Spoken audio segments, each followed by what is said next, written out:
Ticket లేదండి. ఆ? లేదండి. ఏంటి వేళాకుళంగా ఉందా? టికెట్ లేకపోవడం ఏంటి? టికెట్ లేకుండా ట్రైన్ లో ప్రయాణం చేయకూడదు. మేం ప్రయాణం చేయట్లేదు. మరి ఎవరు ప్రయాణం చేస్తున్నారు? ట్రైన్ అండి. మరి మీరేం చేస్తున్నారు? కూర్చున్నామండి.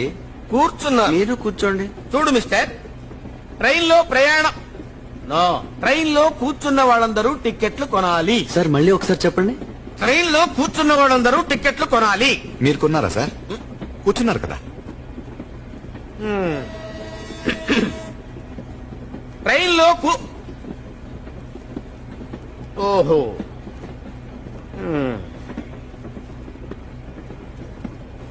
కూర్చోండి కూర్చోండి కూర్చోండి బాబు. ట్రైన్ లో ఉన్న వాళ్ళందరూ టికెట్లు కొనాలి. అదే మీరు కొన్నారా అని. నేను ఎందుకు కొంటానయ్యా? మీరు కూడా ట్రైన్ లో ఉన్నారు కదా సార్? నేను టీసీనయ్యా. టీసీ అయితే ఏంటి సార్? అంటే ఏంటని ఉద్దేశం? ట్రైన్ లో ఉన్నంత మాత్రాన టీసీలు, డ్రైవర్లు, ఆ గార్డులు, స్టాఫ్ అందరూ టికెట్ కొంటారా? మీరన్న ప్రకారం ఉన్న వాళ్ళందరూ కొనాలి కదా సార్? అరే మేము ఇక్కడ ఉద్యోగం చేస్తున్నామయ్యా. ఉద్యోగానికి జీతం తీసుకుంటున్నారు కదా అరే సార్. ఏంటని మాట్లాడేది? ఏంటి మాట్లాడేది? Wear public servants. Public servants public ఎవరు? మేము. Train public the. మేము ఓనర్స్. ఓనర్స్ ఎక్కడైనా టికెట్లు కొంటారా సార్?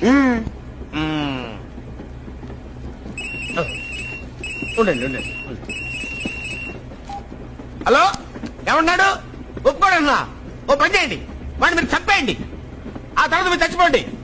నా సంగతి ఏముందిలే. ఇక్కడ నాకు ఇద్దరు చంపేస్తాను. నన్ను ఎలా చచ్చిపోతాను. టికెట్స్.